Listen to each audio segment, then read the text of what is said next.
사랑하는 형제자매 여러분, 잠시 우리 삶의 소음에 귀를 기울여 보시겠습니까? 세상은 우리에게 끊임없이 무언가를 속삭입니다. 성공해야 한다, 더 가져야 한다, 뒤처지면 안 된다는 불안의 목소리들. 그리고 그 소음 속에서 우리는 정작 들어야 할 가장 중요한 음성을 놓치고는 합니다. 바로 우리를 향한 하나님의 세미한 음성입니다. 오늘 말씀을 듣기 전에 잠시 마음을 모아주십시오. 이 말씀이 여러분의 마음에 울림을 준다면 이 은혜를 주변 사람들과 함께 나누어 주시길 바랍니다. 하나님의 말씀을 나누는 것은 이웃의 마음에 축복의 씨앗을 심는 것과 같습니다. 이 채널을 구독하시는 것은 여러분 영혼의 정원에 꾸준히 말씀의 물을 주겠다고 약속하는 것과 같습니다. 이 귀한 나눔에 동참하시는 모든 분들 위해 하나님의 평강이 함께하시기를 기도합니다. 우리는 종종 우리가 무엇을 향해 달려갔는지, 무엇을 성취했는지를 기준으로 평가받습니다. 세상은 우리의 트로피와 명예의 전당에 오른 기록들을 칭송합니다. 하지만 진정한 우리의 힘은 우리가 무엇으로부터 도망쳐왔는지에 있을 때가 많습니다. 고통과 결핍, 절망적인 과거로부터 벗어나기 위한 처절한 몸부림이 오늘 우리를 더욱 강하게 만들었음을 기억해야 합니다. 하나님은 지금 이 순간에도 우리에게 말씀하고 계십니다. 하지만 세상의 소음은 우리가 그 음성을 듣지 못하도록 방해하는 거대한 장벽이 됩니다. 성경은 말씀하십니다. 귀 있는 자는 성령이 교회들에게 하시는 말씀을 들을지어다. 그러나 우리가 스스로 세상의 소음을 멈추지 않는 한 그 음성을 듣는 것은 불가능에 가깝습니다. 예수님의 첫 번째 기적, 가나의 혼인잔치를 기억하십니까? 어머니 마리아가 포도주가 떨어졌다고 했을 때 예수님은 여자여 나와 무슨 상관이 있나이까 내 때가 아직 이르지 아니하였나이다 라고 말씀하셨습니다. 그것은 예수님의 계획에 없던, 어쩌면 그분의 위대한 사역의 본질과는 조금 거리가 있는 방해 요소처럼 보일 수도 있었습니다. 하지만 예수님은 그 요청에 응답하여 물을 포도주로 바꾸는 기적을 행하셨습니다. 그러나 시간이 흘러 마침내 그분의 때가 이르렀을 때 예수님의 태도는 완전히 달라지셨습니다. 성경은 이렇게 기록합니다. 예수께서 승천하실 기약이 차감해 예루살렘을 향하여 올라가기로 굳게 결심하시고 여러분의 삶에도 바로 그때가 언제인지 아십니까? 더 이상 사소한 일에 마음을 빼앗기거나 주변의 소음에 흔들릴 여유가 없는, 오직 당신의 사명을 향해 굳건히 얼굴을 들어야만 하는 바로 그 순간 말입니다. 예수님께서는 그때가 왔을 때 예루살렘으로 가기 위해 당신의 얼굴을 굳게 고정하셨습니다. 그 시간이 얼마나 중요했기에 그분은 모든 것을 제쳐두고 오직 한 가지 목표에만 집중해야 했습니다. 우리 삶의 어떤 것들은 집중하지 않아도 쉽게 얻을 수 있습니다. 하지만 하나님께서 우리 삶에 풀어놓기 원하시는 더 위대한 축복은 결코 건성으로, 피상적으로 혹은 무관심한 태도로는 받을 수 없습니다. 당신의 목적의 충만함 속으로 진정으로 들어가기 위해서는 당신의 얼굴을 굳게 고정해야만 합니다. 우리 주변에는 평생 자신의 얼굴을 한 번도 굳게 고정해보지 못한 사람들이 너무나 많습니다. 그들은 자신의 사명을 흘기 쳐다보고 사진을 찍고 잠시 옆에 서서 구경할 뿐 결코 그 안으로 온전히 걸어 들어가지 않습니다. 당신이 당신의 얼굴을 사명을 향해 굳게 고정했을 때 얼마나 강력한 존재가 될 수 있는지 그들은 결코 경험하지 못합니다. 만약 당신이 온전히 집중한다면 어떤 일이 일어날지 상상해 본 적 있으십니까? 예수님께서는 더 이상 우물가에서 여인을 기다리거나 군중 속으로 사라지거나 바위 뒤에 숨어 기도하지 않으셨습니다. 그분은 오직 예루살렘을 향해 나아가셨습니다. 당신이 당신의 목적지를 향해 얼굴을 굳게 고정하기 전까지는 주일 아침 교회에 가는 것조차 힘들게 느껴질 수 있습니다. 피곤하고 불편하고 기분이 내키지 않는다는 핑계들이 당신을 가로막을 것입니다. 주차 공간을 뺏겼다는 사소한 이유로 혹은 보고 싶지 않은 옛 연인을 마주쳤다는 불편함 때문에 발길을 돌릴 수도 있습니다. 하지만 당신이 예루살렘을 향해 당신의 얼굴을 굳게 정했을 때 그 모든 것은 더 이상 문제가 되지 않습니다. 예수님은 제자들을 먼저 보내 사마리아에 머물 곳을 찾아보게 하셨습니다. 그러나 사마리아 사람들은 예수님을 받아들이지 않았습니다. 참으로 안타까운 일입니다. 예수님은 이전에 사마리아 우물가의 여인에게 복음을 전하며 그 땅에 귀한 투자를 하셨습니다. 그곳에는 예수님을 믿는 신앙 공동체가 분명히 성장하고 있었을 것입니다. 그러나 정작 예수님께서 그들을 필요로 하셨던 순간 사마리아에는 그분을 위한 자리가 없었습니다. 사람들이 자신의 필요를 채우기 위해 우리를 찾을 때는 언제나 자리가 있지만 정작 우리가 무언가를 필요로 할 때 자리가 없는 경험 혹시 해보셨습니까? 이때 제자 야고보와 요한이 분노하여 말합니다. 주여, 우리가 불을 명하여 하늘로부터 내려 저들을 멸하라 하기를 원하시나이까? 그저 하룻밤 머물 곳을 내어주지 않았을 뿐인데 그들을 모두 불태워 죽이자고 말하는 것입니다. 왜 사람들은 자신이 원하는 대로 반응하지 않는다는 이유만으로 상대를 파괴하려 드는 것일까요? 저의 마음을 무겁게 한 것은 사마리아 사람들의 거절이 아니었습니다. 예수님 가장 가까이에 있었던 제자들, 그들이 올바른 장소에 있으면서도 얼마나 잘못된 영을 가질 수 있는지가 저를 더 가슴 아프게 했습니다. 사마리아에 방이 없었다고요? 괜찮습니다. 예수님은 사람들이 자신을 위한 자리를 내어주지 않는 것에 익숙하신 분입니다. 그분은 태어날 때부터 여관의 방이 없어 마구간 구유에 누이셨습니다. 역사는 이처럼 돌고 도는 것 같습니다. 사탄은 새로운 것을 창조하지 못하고 그저 과거의 공격을 모방할 뿐입니다. 예수님은 말씀하시는 듯합니다. 그것이 내 어머니를 막지 못했듯 나 또한 막지 못할 것이다. 내가 나를 위한 자리를 내어주지 않는다고 해서 내가 흔들릴 것 같으냐? 누군가 당신 앞에서 문을 닫을 때 그것은 하나님께서 곧 새로운 문을 여실 것이라는 신호임을 기억하십시오. 하나님께서 오늘 제게 당신에게 전하라고 하신 말씀이 있습니다. 또 다른 마을이 있다. 사마리아가 당신을 거부했다고 해서 절망하지 마십시오. 당신을 위해 예비된 또 다른 마을이 있습니다. 만약 그들이 아니오라고 말했다면 그들은 당신을 위한 사람들이 아니었던 것뿐입니다. 우리는 그 또 다른 마을을 찾아야 합니다. 성경은 그 마을의 이름을 알려주지 않습니다. 왜냐하면 나를 위한 마을이 당신을 위한 마을은 아닐 수 있기 때문입니다. 하지만 분명한 것은 사마리아 너머에, 사마리아에 대한 당신의 분노와 실망 너머에 하나님이 예비하신 또 다른 마을이 있다는 사실입니다. 만약 당신이 사마리아에 불을 내리려 한다면 그것은 당신이 또 다른 마을의 존재를 믿지 않는다는 불신앙의 증거일 뿐입니다.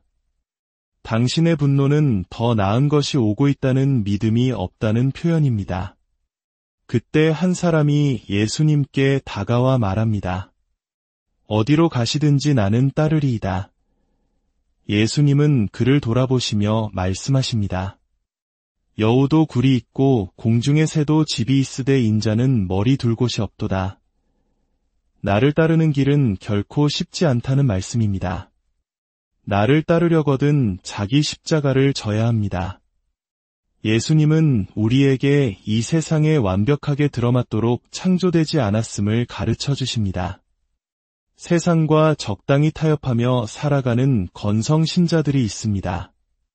그들은 자신의 삶에 예수님을 약간만 더하기를 원합니다. 제 삶을 바꾸지는 말아주세요. 그냥 혹시 모를 어려움에 대비해 제 옆에 함께 가주시기만 하면 됩니다.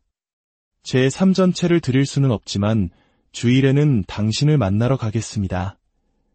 그들은 예수님과 진정한 헌신의 관계를 맺기보다 그저 가볍게 데이트하기를 원합니다. 때로는 찬양도 하지만 예수님을 자기 존재의 중심으로 기쁨의 근원으로 모시는 것은 고려해 본 적이 없습니다. 그래서 그들은 계속해서 이 세상 속에서 자신이 들어맞을 자리를 찾아 헤맵니다. 그러나 예수님은 말씀하십니다. 나는 여우를 위해 굴을, 새를 위해 둥지를 만들었다. 그러나 너의 본향은 이 세상이 아니다. 그렇게 한 사람을 돌려보내신 예수님은 다른 사람에게 나를 따르라고 말씀하십니다. 그러자 그 사람은 나로 먼저 가서 내 아버지를 장사하게 허락하옵소서라고 대답합니다. 참으로 합당하고 좋은 핑계처럼 들립니다. 하지만 예수님께는 더 이상 핑계를 들어줄 시간이 없으셨습니다. 그분의 때가 이르렀기 때문입니다. 예수님은 변명 없이 즉각적으로 반응할 사람이 필요하셨습니다. 나사로의 무덤 앞에서 우셨고 과부의 아들을 살리셨던 그 자비로운 예수님께서 왜 이토록 단호하게 말씀하셨을까요? 죽은 자들로 자기의 죽은 자들을 장사하게 하고 너는 가서 하나님의 나라를 전파하라. 때가 늦었기 때문입니다. 옆 사람에게 말해 주십시오. 이제 때가 늦었습니다. 예전처럼 미룰 수 없습니다. 예전처럼 망설일 수 없습니다. 이제는 때가 늦었기 때문입니다. 나를 따르려면 나를 당신 삶의 최우선 순위로 두어야 합니다. 더 이상 건성신자로 머물러 있을 수 없습니다. 여러분이 아는 사람 중에 어떤 분야에서든 탁월한 경지에 오른 사람들을 떠올려 보십시오. 그들이 트로피를 받고 명예의 전당에 오를 때 사람들은 그들이 무엇을 향해 달려갔는지를 칭송합니다. 하지만 그들의 진정한 힘은 그들이 무엇으로부터 도망쳐 왔는지에 있습니다. 끔찍한 과거를 경험한 사람은 다른 사람들처럼 여유를 부릴 수가 없습니다. 기회가 왔을 때 그것을 온전히 붙잡습니다. 그것은 단지 야망이나 목표 때문이 아닙니다. 뒤를 돌아볼 여유가 없다는 것을, 돌아가면 아무것도 없다는 것을 알기 때문입니다. 가장 지옥 같은 상황을 겪어오신 분들께 말씀드립니다. 그것은 하나님의 계획이었습니다. 만약 당신의 삶이 더 편안했다면 당신은 게을렀을 것입니다. 죄인 중에 괴수였던 바울이 사도들의 으뜸이 되었습니다. 건물을 높이 지으려면 기초를 깊이 파야 합니다. 고난 당한 것이 내게 유익이라. 예수님은 말씀하십니다. 손에 쟁기를 잡고 뒤를 돌아보는 자는 하나님의 나라에 합당하지 아니하니라. 의 쟁기를 잡고 앞으로만 나아가야 할까요? 당신의 등 뒤에는 트라우마와 상처 외에는 아무것도 없기 때문입니다. 성공시키기 가장 어려운 사람은 가난한 집 아이들이 아닙니다. 모든 것을 다 가진 부잣집 아이들입니다. 부모들은 자녀에게 모든 것을 주지만 정작 자신들을 위대하게 만들었던 한 가지, 바로 어려운 시간을 주는 데는 실수하기 때문입니다. 그래서 그 아이들에게는 도망쳐 나와야 할 과거가 없습니다. 어린 조니가 매일 밤 침대에서 잠을 자다가 바닥으로 떨어져 울곤 했습니다. 사흘째 되던 날, 아이는 엄마에게 물었습니다. 엄마, 왜 나는 자꾸 침대에서 떨어지는 거예요? 엄마가 대답했습니다. 조니, 그건 내가 침대 속으로 온전히 들어가지 않았기 때문이란다. 어쩌면 우리가 계속해서 믿음에서 넘어지고 실패하는 이유는 우리가 아직 온전히 그 안으로 들어가지 않았기 때문은 아닐까요? 만약 당신이 온전히 그 안으로 들어간다면 하나님은 당신의 삶에 기적을 행하실 것입니다. 당신의 사명을 완성하실 것입니다. 예수님을 잠시 방문하고 추파를 던지고 게임을 하는 것을 멈추고 온전히 그분께 헌신하십시오. 당신의 삶의 이 단계에서는 더 이상 방해 요소를 위한 자리가 없습니다. 세상의 소음은 스트레스와 불안을 낳습니다. 아직 일어나지도 않은 일에 대해 걱정하고 부정적인 것에 대한 믿음을 키우게 합니다. 원수는 당신이 만약 집중하기만 하면 막을 수 없는 존재가 될 것을 알기에 당신의 삶에 온갖 방해물들을 보냅니다. 당신의 사명이 위대할수록 방해는 더욱 거세집니다. 선지자 엘리야를 보십시오. 그는 바알의 선지자들과의 영적 전쟁에서 승리했습니다. 피비린내 나고 시끄럽고 지저분한 싸움이었습니다. 지친 엘리야는 다시 산으로 올라갑니다. 그가 마지막으로 하나님을 경험했던 바로 그 장소로 말입니다. 공격을 받을 때 당신이 마지막으로 하나님을 만났던 그 은혜의 자리로 돌아가십시오. 엘리야는 이제 소음을 멈추기 위해 산에 올랐습니다. 여러분 삶의 소음을 멈출 힘은 다른 누구도 아닌 바로 당신 자신에게 있습니다.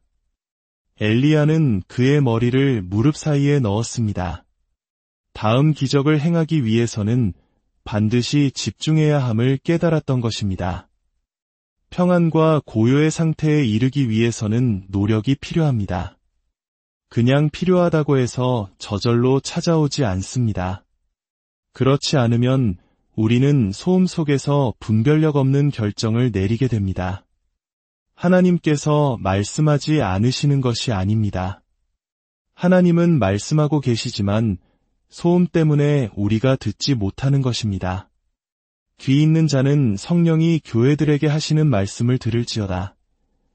그러나 당신이 소음을 멈추지 않으면 그 일은 일어나지 않을 것입니다. 하나님께 소음이 멈추기를 기도만 하지 마십시오. 당신이 권위를 가지고 그 소음을 끊어내고 차단하고 잠재워야 합니다. 잠잠하여 내가 하나님됨을 알지어다. 당신이 잠잠하지 않으면 알 수 없습니다. 엘리야가 하늘에서 불을 내릴 때와 가뭄을 끝낼 비를 내리게 할 때 사용한 방법은 달랐습니다. 불을 내릴 때는 그의 목소리를 사용했지만 비를 내릴 때는 침묵과 집중을 사용했습니다. 한 가지 문제를 해결했던 도구가 다음 문제를 해결해 주지는 않습니다. 이것은 다른 종류의 싸움입니다. 이 싸움에서 이기기 위해서는 온전히 집중해야 합니다. 당신은 당신의 내면에서 일어나는 소리에 귀를 기울여야 합니다. 내 안에 평안이 없으면 밖에서도 평안을 찾을 수 없습니다.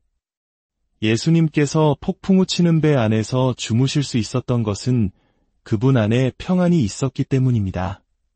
그리고 그분은 일어나 잠잠하라, 고요하라 말씀하심으로 폭풍을 잠재우셨습니다. 소음의 자리에서는 결코 평안을 선포할 수 없습니다. 주변의 모든 사람들이 당신을 그들의 소음 속으로 끌어들이려 할 것입니다. 하지만 당신의 평화를 포기하면서까지 그들의 고통에 동행해 줄 필요는 없습니다. 하나님은 우리에게 오감 외에 다른 감각들을 주셨습니다. 그것은 영적인 감각입니다. 우리는 너무나 오랫동안 세상의 소리에 반응하는 데 익숙해져서 내면의 소리를 듣는 법을 잃어버렸습니다. 다윗은 전쟁에 나가기 전에 항상 하나님께 물었습니다. 제가 올라가리이까? 이것이 제가 싸워야 할 싸움입니까? 우리는 과거에 하나님께서 하셨던 말씀에만 머물러서는 안 됩니다. 지금 이 순간 나에게 하고 계시는 말씀을 들어야 합니다. 아브라함이 하나님께서 하셨던 말씀에만 머물렀다면 그는 아들 이삭을 죽였을 것입니다. 그러나 그는 제단 위에서 칼을 든 그 순간 아들을 살리시는 하나님의 진행 중인 음성을 들었습니다. 아브라함아, 아브라함아, 그 아이에게 내 손을 대지 말라. 지금 당신이 처한 상황에서는 바로 지금 말씀하시는 하나님의 레마의 말씀이 필요합니다.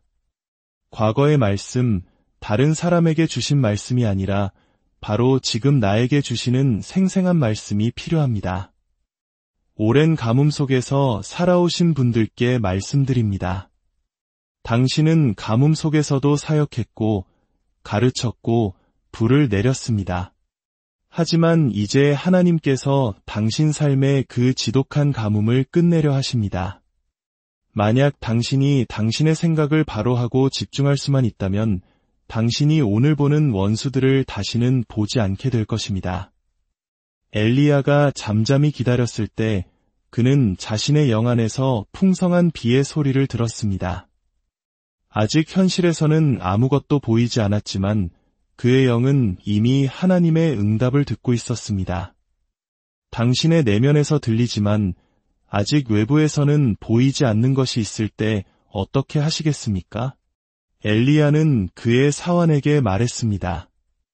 가서 보라, 당신의 영혼 안에서 무언가를 듣고 있는 분들께 말씀드립니다. 하나님께서 곧 그것을 당신의 삶 가운데 명백히 드러내실 것입니다. 당신은 그것을 찾기 위해 이 자리에 온 것입니다.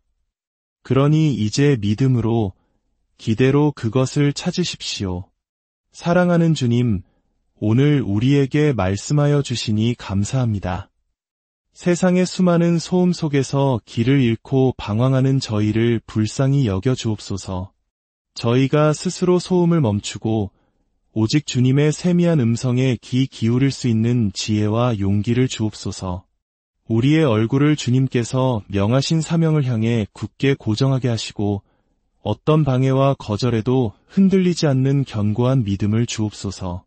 과거의 상처가 우리를 나아가게 하는 힘이 되게 하시고 오늘 우리에게 주시는 살아있는 말씀을 붙들고 승리하게 하옵소서. 이 말씀을 듣는 모든 심령 위에 하늘의 평강과 축복이 넘치도록 부어주시옵소서. 우리를 구원하신 예수 그리스도의 이름으로 기도드립니다.